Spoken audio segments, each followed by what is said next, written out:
様こんにちは、セリナです。今回は8月18日リニューアル、8月15日より一部店舗で先行発売中のディオール賞サンクルール全16色の中から新色6色をご紹介していきます。デパコスのアイシャドウといえばディオールの3区というくらいかなり人気のアイシャドウのリニューアルということで、こちらもとても注目度が高いですよね。今回のリニューアルで新色6色が追加されて全16色展開になったとのことですので、こちらの動画では今回新たに加わった新色6色をパレット1色ずつの単色塗りやメイクルックを使って実際の質感や発色、カラーについてご紹介していきます。少しでも参考になれば嬉しいです。またこちらのチャンネルでは他にも新作のコスメを中心にご紹介しておりますので、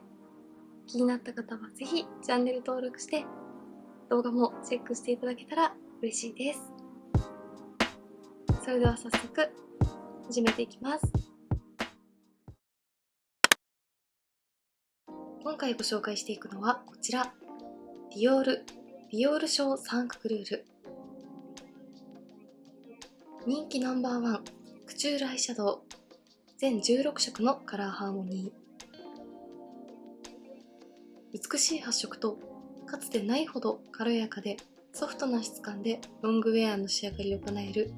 ディオールを象徴するアイシャドウパレット。ブルーフラワーエキスを配合し、よりナチュラルな手法にバージョンアップ。ディオールメゾンのクチュールからインスピレーションを得たそれぞれのハーモニーは、アイシャドウのワードローブさながらディオールで眼差しをドレスアップ。お選びいただくパレットにより、マット、サテン、パーリー、メタリック、グリッター、ハイライトの質感をお楽しみいただけます。細部にまでこだわったモダンなケースには輝くディオールシグネチャーが刻まれ、艶やかでスリムなパレットのクラッチにはシルバーの CD がきらめきます。2本のアプリケーター付き。今回は新たに新色として加わった183プラムチュチ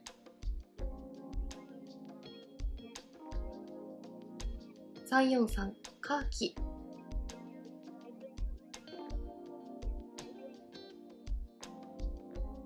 423アンバーパール、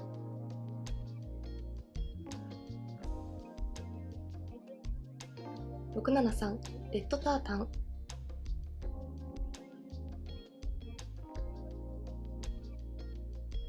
743ローズチュール、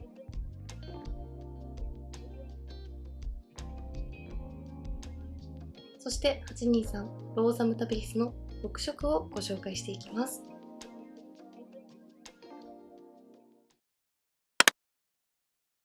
それではまずは1色目、新色の183プラムチュチュを単色塗りでまぶたの上にのせてカラーを見ていきたいと思います。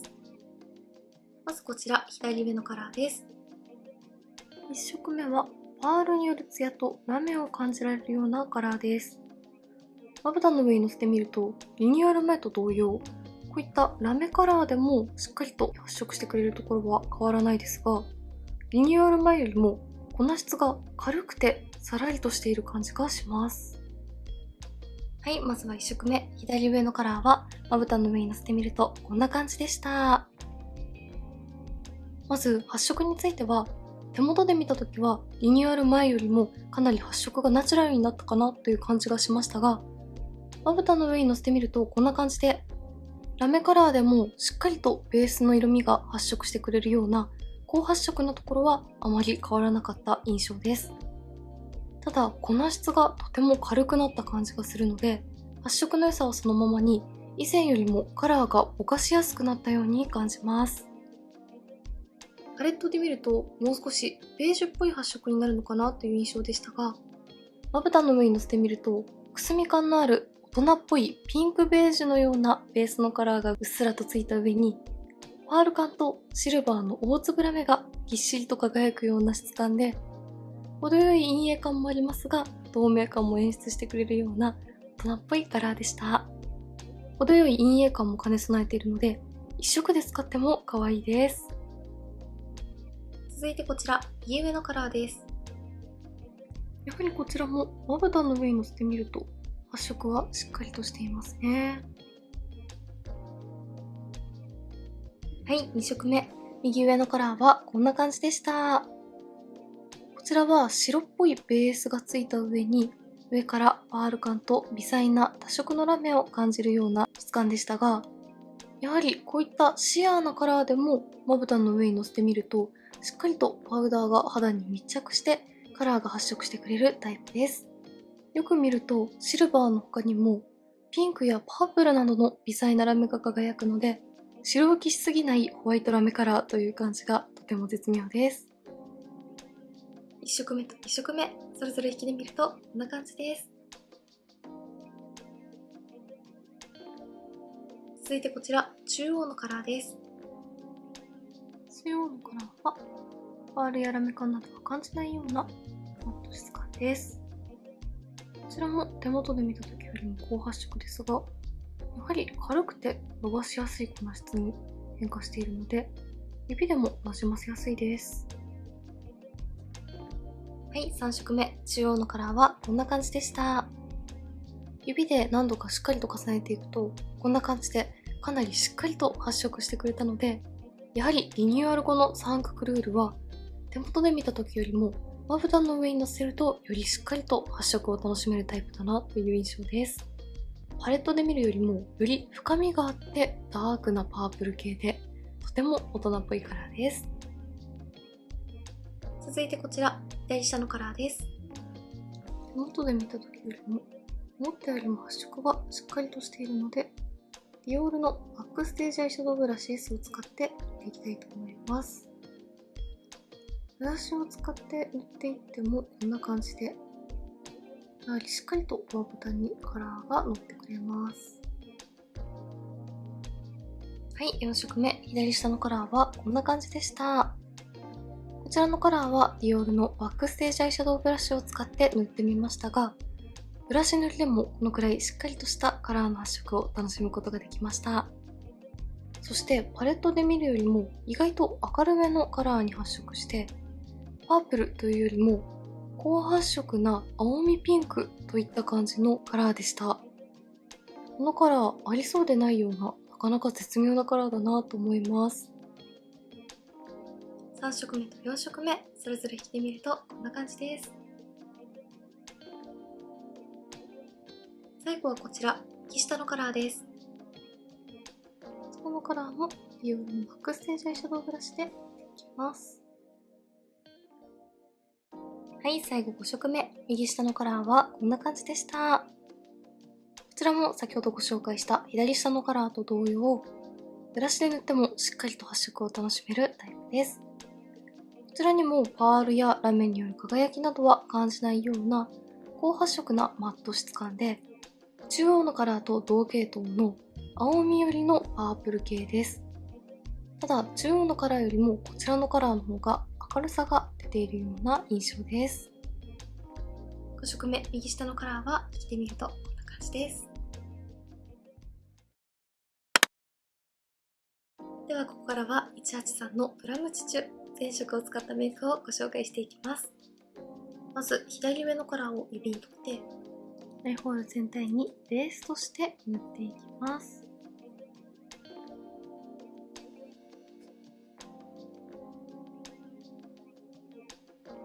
続いて左下のカラーをディオールのバックステージアイシャドウブラシ S に取って上まぶたのまつげの際から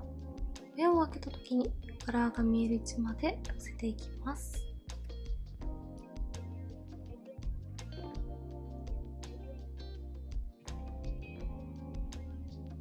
続いて中央のカラーをブラシに取って上まぶたの目尻3分の1に締め色として塗っていきます。続いて右上のカラーをブラシに取って下まぶた全体に入れていきます。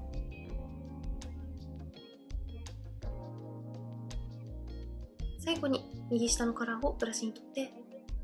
下まぶたのまつげの際にきます。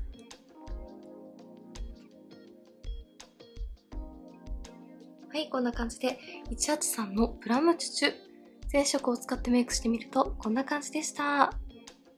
こちらのパレットは手元で見た時よりも実際にまぶたの上にのせてみた方がかなりしっかりと発色を楽しめるタイプだったというのと、全体的にパープル系のニュアンスでまとまっていましたが、特に青みを感じるような深いダークなパープルが揃っていたので、全色使ってメイクをしてみるとこんな感じでかなり大人っぽくてカラーをしっかりと楽しめるようなパープル系のメイクに仕上がりました。個人的にはベースに使った左上のカラーの絶妙に陰影感とラメ感がつくようなカラーがとても可愛いなと思ったので、今回はしっかりとベースに塗ってみて、締め色と下まぶたに使ったブルー寄りのパープルのカラーをより引き立てるために、メインカラーには青みピンクのカラーをしっかりと発色させてみました。ベースに塗ったラメ系のカラーとブルー寄りのパープルカラーのみで仕上げたりしてもクールな印象になって、組み合わせ方でいろいろな表情が楽しめそうだなという印象のパレットです。引きで見るとこんな感じです。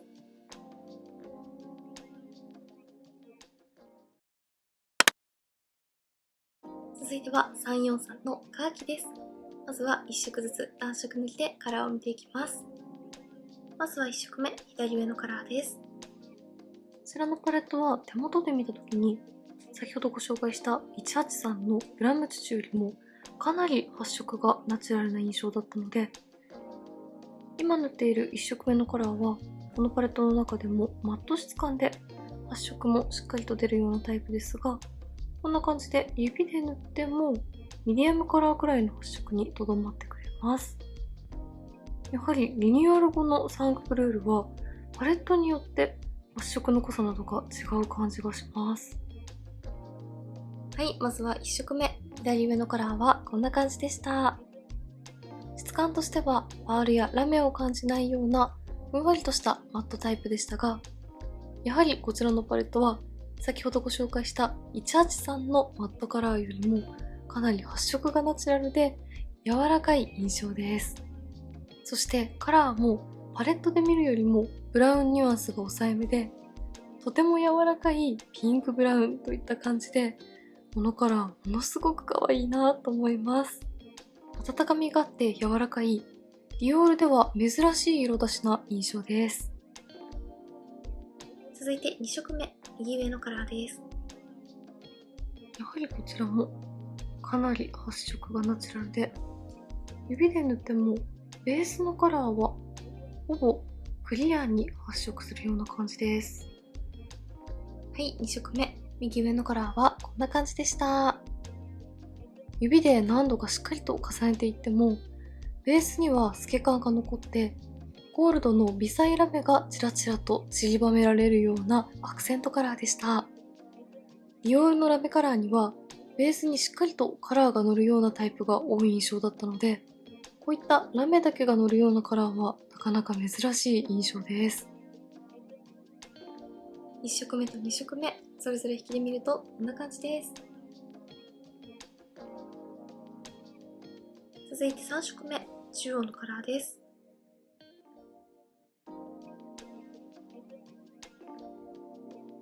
はい、3色目、中央のカラーはこんな感じでした。こちらもかなり軽くて伸びのいい粉質で、カラー自体は淡いですが、発色は1色目や2色目よりもしっかりと楽しめるようなタイプでした。パレットで見るともう少しイエロー味が強い明るいグリーン系に発色するのかなと思いましたが、まぶたの上にのせてみるとメタリックなくすみイエローといった感じの発色です。くすみ感がある分、単色で塗っても白っぽくならないところがとても使いやすそうです。続いて4色目、左下のカラーです。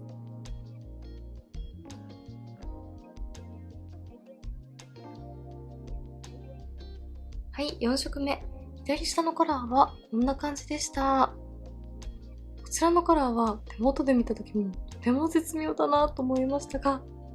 まぶたの上にのせてみるとより可愛くて、深みがあるグリーン系なのにパールによるツヤを感じられる質感だからか、どこか柔らかさと透明感も感じられるような発色です。グリーン系のアイシャドウはクールな印象に仕上がるカラーが多いですが、こういった透明感を感じられるようなグリーンカラーはなかなか珍しいので、ものすごく可愛いなと思います。3色目と4色目、それぞれ引きで見るとこんな感じです。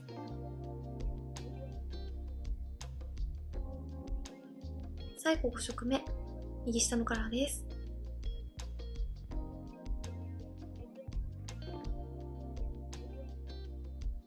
最後5色目、右下のカラーはこんな感じでした。今回のパレットの中で一番深みを感じるようなカラーかなと思いましたが、やはりこちらにもパールの艶やかさが効いているのと、とても軽い粉質で発色がナチュラルなので、カラー自体に深みは出ますが、柔らかい印象に仕上がります。343カーキのパレットは全体的にパールによる艶が効いていて、発色がナチュラルなカラーが揃っていました。引きで見るとこんな感じです。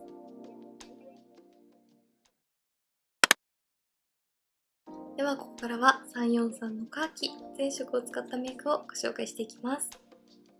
まず左下のカラーを指に取って、上まぶたのアイホール全体にのせていきます。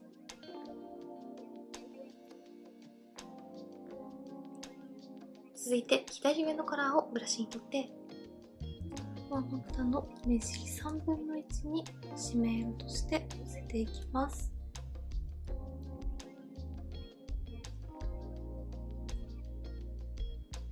続いて中央のカラーをブラシに取って、上まぶたの目を開けた時にカラーが見える位置まで黒目の中心部分にのみカラーをぼかすようにのせていきます。続いて右下のカラーをブラシに取って、下まぶた全体にのせた後、最後に右上のカラーをブラシに取って、さらに上から目を重ねていきます。はい、343のカーキ全色を使ってメイクするとこんな感じでした。透明感のあるグリーンにピンクブラウン、そしてイエローなど一見組み合わせが難しそうな配色ですが、こちらのパレットは全てのカラー発色がかなりナチュラルで、全体的にパールによるツヤが効いていたので、組み合わせても意外と馴染みがよく仕上がってくれました。今回は全色を組み合わせたメイクでご紹介しましたが、このパレットの中から何色か使って組み合わせてみると、全然違ったニュアンスのメイクが楽しめそうなところもいいなと思います。引きで見るとこんな感じです。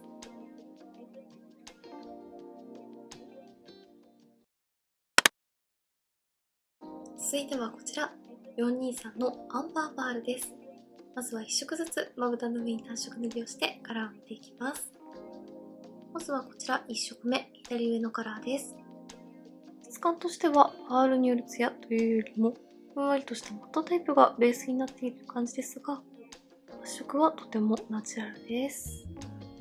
はい、1色目、左上のカラーはこんな感じでした。こちらも発色はそこまで強すぎないタイプでしたが、カラー自体がナチュラルな割には指でしっかりと何度か重ねていくと、意外とベースのカラーのニュアンスも楽しめたので、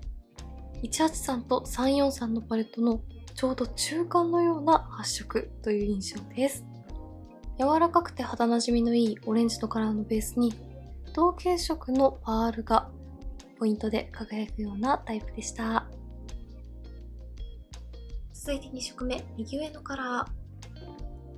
ちらは意外としっかりと発色を楽しめるタイプです。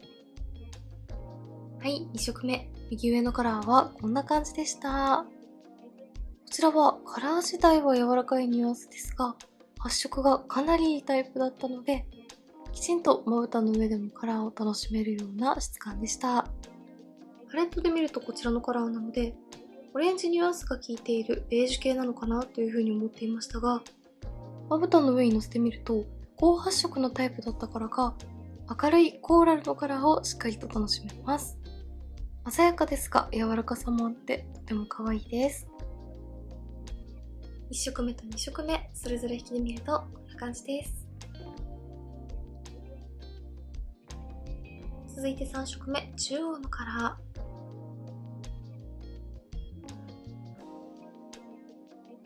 はい、3色目の中央のカラーはこんな感じでした。こ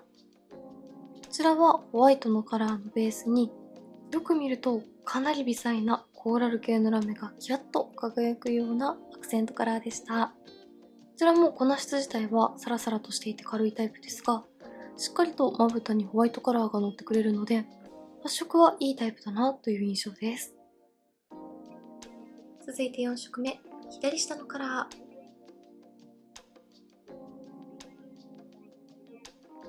はい、4色目、左下のカラーはこんな感じでした。こちらのパレットは柔らかいニュアンスに見えるカラーでも意外としっかりと発色を楽しめるタイプが多かったので、このラメカラーもベースのカラーがしっかりと発色するタイプなのかなと思いましたが、こちらはベースに透け感が残るようなタイプにほんのりとピンクのニュアンスが効いている程度で、パールというよりも微細なラメがぎっしりと詰まってまぶたに艶めきと輝きをもたらしてくれるようなタイプでした。ピンクやオレンジの微細ラメの他にもシルバーのラメも効いているので、柔らかさの中に透明感ももたらしてくれます。このパレットのふんわりとした雰囲気に合うようなラメカラーです。3色目と4色目それぞれ引きで見るとこんな感じです。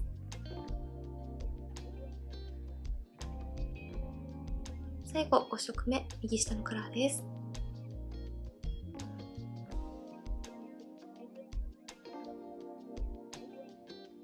はい、5色目、右下のカラーはこんな感じでした。こちらはパールやラメによるきらめきなどは感じないソフトマットな質感でした。発色についてはこんな感じで、意外としっかりとカラーが乗ってくれるタイプではありますが、指で塗ってもカラーがドンと乗ってしまうという感じではない、程よい高発色タイプといった感じでした。パレットで見るとこちらなので、ベーシックなオレンジブラウンといった感じなのかなと思っていましたが、まぶたの上に乗せてみると、少しピンクのニュアンスも感じられるようなオレンジブラウンで、柔らかさの中にもトレンド感も感じるようなとても可愛いカラーです。着てみるとこんな感じです。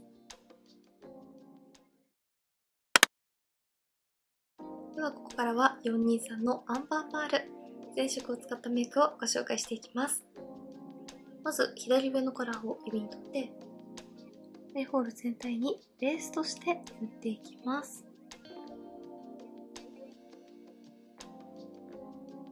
続いて右下のカラーを指に取って上まぶたとまつげの際から目を開けた時にカラーが見える位置までのせていきます。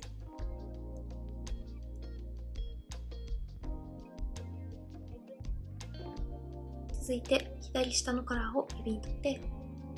上まぶたの黒目の中心にトントンとのせていきます。続いて右上のカラーをブラシに取って下まぶた全体にしっかりと発色させていって、最後に中央のカラーをブラシに取って上からぼかすようになじませていきます。はい、こんな感じで423のアンバーパール全色を使ったメイクが完成しました。こちらのパレットは先ほどご紹介した183と343のちょうど中間的な発色といった感じで、指で塗っても濃くなりすぎる感じではないですが、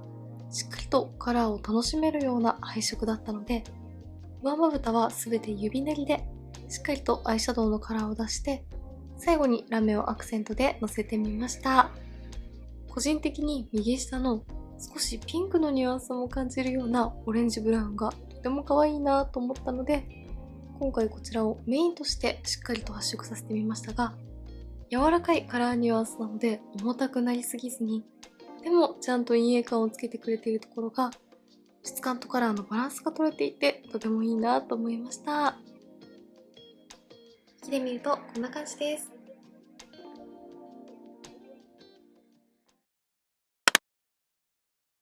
では続いて673のレッドタータンです。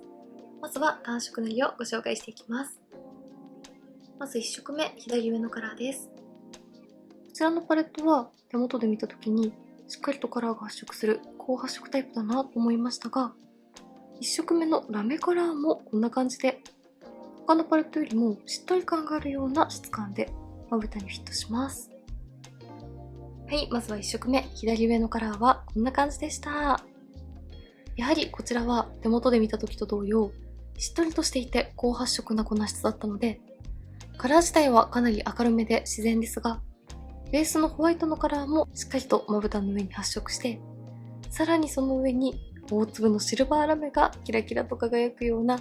華やかなラメカラーでした。パールによる艶めきというよりも、微細なピンクのラメがキラキラと散りばめられている上に、さらに大粒のシルバーのラメを感じるような、ラメの大きさの違いできらめきを楽しめるタイプです。とても華やかですね。続いて2色目、右上のカラーです。こちらは発色がかなり多かったので、バックステージアイシャドウブラシ S を使って塗っていきます。ブラシに軽く取って塗ってもこんな感じで、やはりしっかりとカラーが乗ってくれるタイプです。はい、2色目、右上のカラーはこんな感じでした。ブラシを使ってかなり薄く重ねていってもこんな感じで、しっかりとまぶたを引き締めてくれるような、パールやラメ感などは感じない高発色なマットタイプの質感でした。カラーとしてはレッドのニュアンスを感じるようなブラウンで、こういった深みのある暗めのレッドブラウンカラーは意外とパープル寄りに発色してしまうというカラーも多いのですが、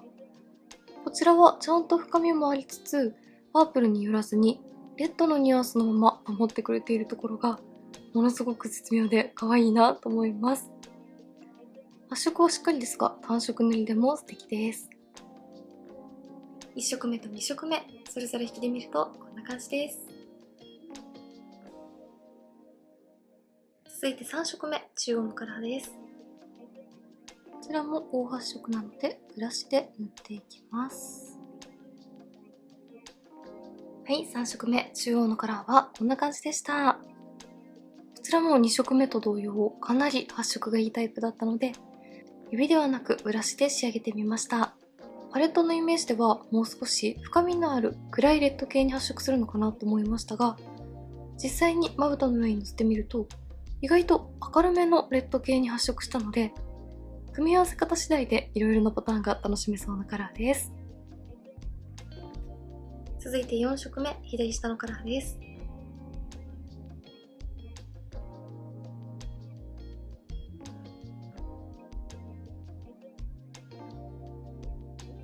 はい、4色目、左下のカラーはこんな感じでした。こちらはマットタイプの2色目や3色目とは対照的に、全体的にパールによるツヤを感じるような質感だったのと、しっとりとはしていますが軽さのあるタイプだったので、指で塗ってもこんな感じで綺麗に伸び広がってくれるタイプです。少しピンクのニュアンスも感じるようなグレージュカラーのような発色で、一色でも目元に深みを出しつつ暗くなりすぎないところがとても可愛いです。3色目と4色目、それぞれ引きで見るとこんな感じです。最後5色目、右下のカラーです。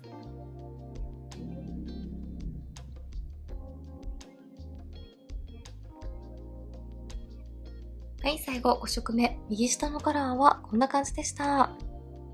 こちらのカラーは一見発色がしっかりとしているように感じましたが、ふんわりとしたベースの上に微細なパールによるツヤを感じたり、粉質もかなり伸びが良かったので、指で塗ってもこんな感じで綺麗にまぶたに伸び広がってくれました。ふんわり感の中に絶妙なツヤめきもあって、明るめのレッドピンクのような発色で、パレットで見た時よりもより可愛らしい印象に仕上がるカラーだなと思います。5色目引きで見るとこんな感じです。ではここからは674のレッドタータン、全色を使ったメイクをご紹介していきます。まず左下のカラーを指に取ってアイホール全体にベースとして塗っていきます。続いて中央のカラーをブラシに取って上まぶたのまつげの際から目を開けた時にカラーが見える位置までのせていきます。続いて右上のカラーをブラシに取ってペンシル3分の1に締め色として塗っていきます。続いて右下のカラーをブラシに取って下まぶたのまつげの際から少しぼかすようにして塗っていきます。最後に左上のカラーを指に取って上まぶたの黒目の中心にのせていきます。はい、こんな感じで673のレッドタータン全色を使ったメイクが完成しました。パレットで見ると深みのあるレッド系ニュアンスに見えたのでもう少し派手な印象になるのかなと思っていましたが、今回ベースに発色させた左下のカラーや締め色のブラウンカラーなどがとても落ち着いているニュアンスで、ブラウンの中に程よいレッドニュアンスも感じられるようなカラーも入っていたので、大人のレッド系メイクが楽しめるようなパレットでした。今回はメインであるレッドのカラーをしっかりと発色させてみましたが、レッドニュアンスのブラウン系カラーだけで仕上げるとレッド系メイクに挑戦してみたいけれどあまり派手すぎる印象になるのは苦手という方にも使いやすいんじゃないかなと思います。個人的には特にベースに塗った左下のカラーが絶妙でお気に入りです。引きで見るとこんな感じです。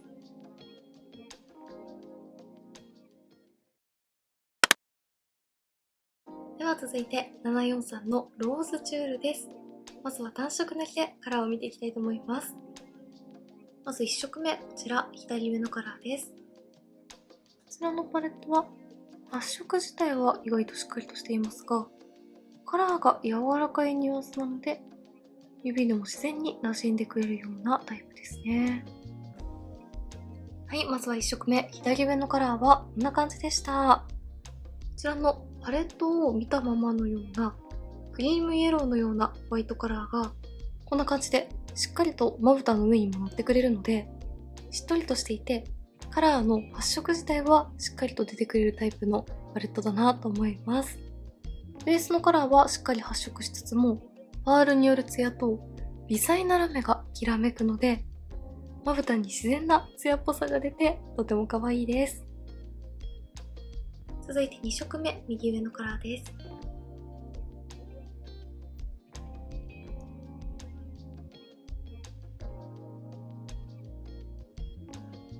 はい、2色目、右上のカラーはこんな感じでした。2色目はパレットで見るとこちらのカラーなので、もう少し明るめのナチュラルなピンクラメなのかなというふうに思いましたが、まぶたの上に乗せてみるとこんな感じで、かなりしっかりとベースのカラーを感じられたので、やはりこちらのパレットはかなり発色がいいタイプなんじゃないかなと思います。ふんわりとしたピンクカラーがベースに発色した後に、大粒のシルバーラメがキラキラと輝いて、ものすごく可愛いです。この質も少し重さがあってしっとりとしている感じなので、アイシャドウが綺麗にまぶたにフィットしている感じがします。1色目と2色目、それぞれ引きで見るとこんな感じです。続いて3色目、中央のカラーです。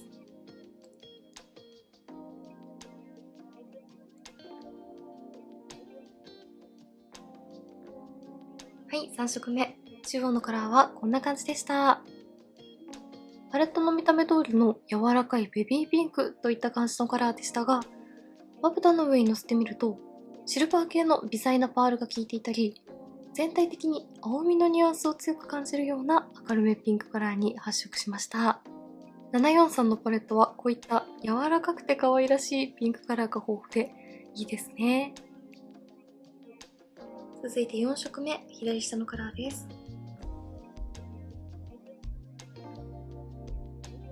はい、4色目、左下のカラーはこんな感じです。こちらのパレットは上3色がカラー自体は柔らかいですが高発色のタイプだったので、こちらの4色目はカラーも少しくすみ感がある感じだったので、指で塗ると濃くなりすぎてしまうかなと思いましたが、意外とこんな感じでカラーはしっかりと楽しめつつもパールによるツヤを感じられたり、粉質もかなり軽いタイプだったので綺麗にまぶたにフィットしてくれました。柔らかさを残しつつも程よいくすみ感があって大人っぽいピンクカラーです。透明感はありますがあまり青みに寄りすぎていないので、単色使いでも腫れぼったく見えないところがすごくいいなと思います。3色目と4色目それぞれ引きで見るとこんな感じです。最後5色目右下のカラーです。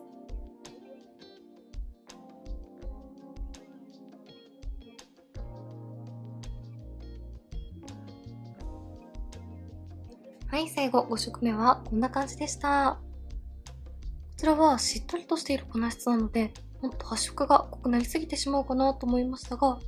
意外とこちらも肌に柔らかく馴染んでくれるタイプだったので、ちゃんと締め色効果を発揮しつつも、指で塗ってもムラになりにくいタイプの粉質でした。カラーとしては柔らかいピンクパープルといった感じで、柔らかさも残しつつ大人っぽさも楽しめるような絶妙カラーです。引きで見るとこんな感じです。ではここからは743のローズシュール全色を使ったメイクをご紹介していきます。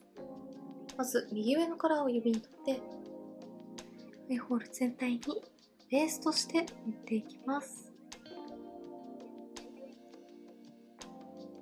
続いて右下のカラーを指に取ってこのまぶたのまつげの際から目を開けた時にカラーが見える位置までのせていきます。続いて左上のカラーを指に取って上まぶたの黒目の中心にのせていきます。続いて中央のカラーをブラシに取って下まぶた全体にのせて、最後に左下のカラーをブラシに取ってさらに上から重ねていきます。はい、473のローズチュール全色使ってメイクしてみるとこんな感じでした。こちらのパレットは423のアンバーパールと同様のカラー自体は柔らかいニュアンスですが、発色はとてもいいタイプだったので、全色組み合わせるとこんな感じで可愛らしく柔らかい雰囲気も残しつつもちゃんとカラーによる陰影感も楽しめるような仕上がりでした。ベースに塗ったカラーに大粒のラメが効いていたり、全体的にパールによる艶やかさも感じられるタイプだったので、透明感も出ていますが、カラー自体は意外と青みに寄りすぎていないピンクも多かったので、ピンク系のカラーも使ってしっかりと目元を引き締めたいという時にもおすすめです。引きで見るとこんな感じです。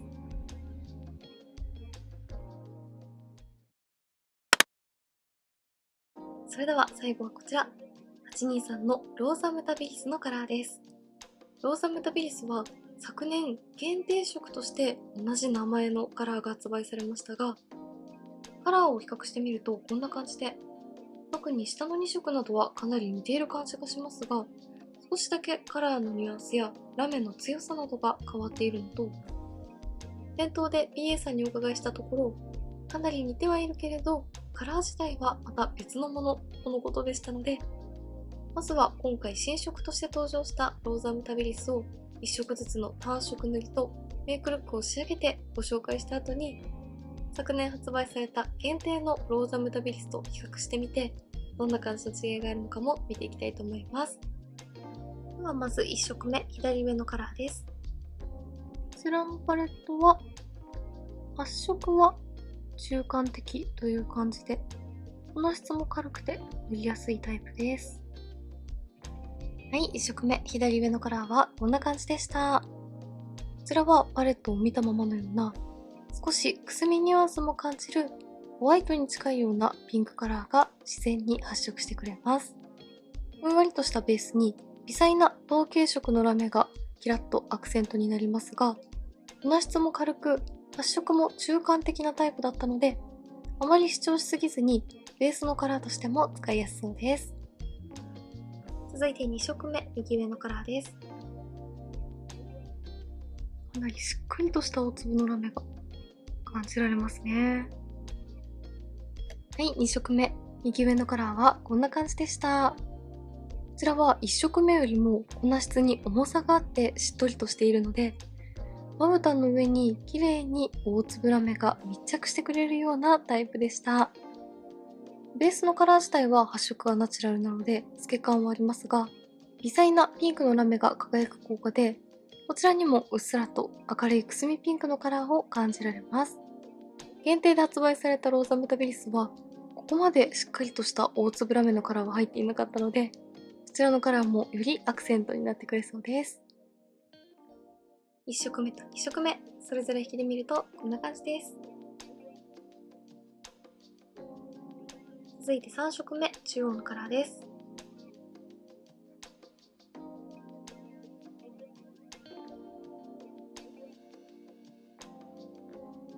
はい、3色目、中央のカラーはこんな感じでした。ふんわりとしている粉質で柔らかいイメージのところは、昨年発売された限定のローザメタビリスと似ている印象ですが、こ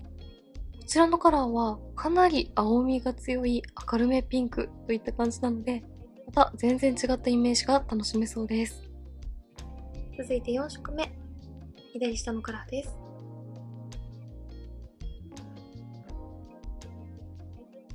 はい、4色目、左下のカラーはこんな感じでした。パレット上で見るとくすみ系のカラーに見えたので、もう少し発色がしっかりとするかなと思いましたが、指で塗ってもこちらは軽くてふんわりとした粉質のタイプだったので、問題なく塗ることができました。そして反対側に塗っている中央のカラーとかなりニュアンスが似ているような感じがしますが、こちらの左下のカラーの方がよりくすみ感があり、パープルに寄っているような明るめピンク系という印象です。3色目と4色目、それぞれ引きで見るとこんな感じです。最後5色目、右下のカラーです。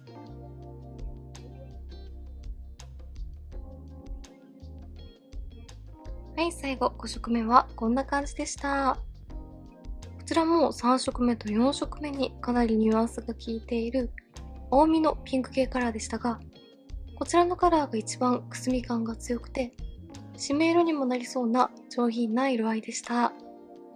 今回のパレットは3色目、4色目、5色目と青みニュアンスのピンクのカラーが揃っていますね。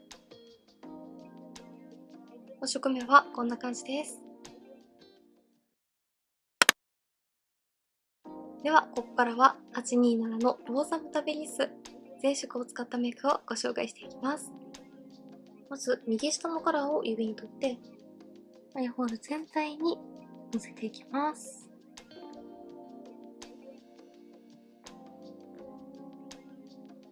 続いて、左下のカラーを指に取って、上まぶたの目尻3分の1に重ねていきます。続いて右上のカラーを指に取って、上まぶたの黒目の中心にのせていきます。続いて左上のカラーをブラシに取って、下まぶた全体にのせて、最後に中央のカラーをブラシに取って、ピンクをにじませていきます。はい、こんな感じで823のローザメタビリス全色を使ったメイクが完成しました。こちらのパレットは中央と下2段の合計3色が青みを感じるような明るめピンク系のカラーだったので、全色を組み合わせるとこんな感じでかなりまとまりのいいアイメイクに仕上がりました。そして何よりも今回この最後にアクセントとして重ねた大粒ラメのカラーがより透明感を引き出してくれています。粉質自体は軽くてふんわりとしているタイプなので、指で塗っても綺麗に馴染んでくれるところも使いやすかったです。ディオールらしい透明感満載のピンク系カラーですね。切り見るとこんな感じです。はい、それでは最後、こちら側半分にはすでに今回の新作ローザムタビリスを使ってメイクをしてある状態なので、反対側には昨年発売された限定のローザムタビリスを使ってメイクをしてみて、どんな感じの違いがあるのか見ていきたいと思います。まず右下のカラーを指に取ってアイホール全体にのせていきます。軽くてふんわりとしている粉質は似ていますが、意外と発色は昨年の限定のローザムタビリスの方がナチュラルで、今回の新作の方が一度でしっかりとカラーを楽しめるような発色というイメージです。ベースに使ったカラーはこんな感じで、かなりカラーのニュアンスが似ていると思います。続いて左下のカラーをブラシに取って、目尻3分の1にのせていきます。2色目まではこんな感じで、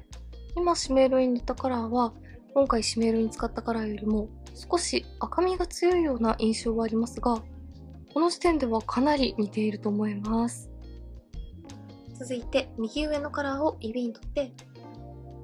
上まぶたの黒目の上にのせていきます。続いて中央のカラーをブラシに取って、下まぶた全体にのせた後、最後に左上のカラーを取ってまつげの際にのせていきます。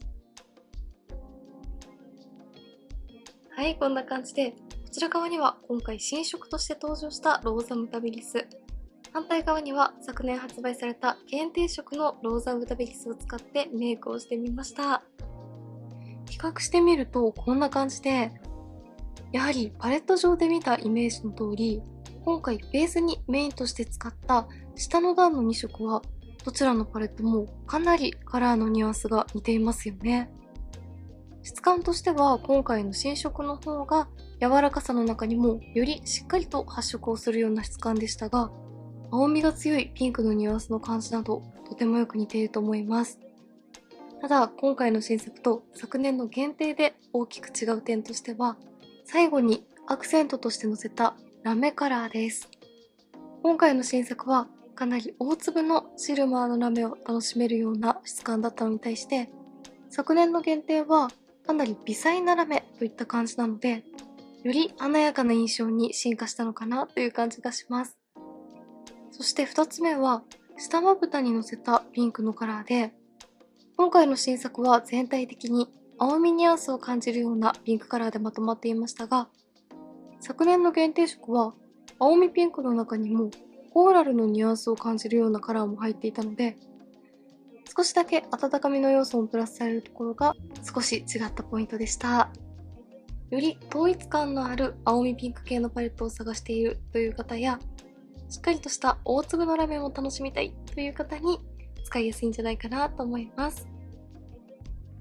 引きで見るとこんな感じです。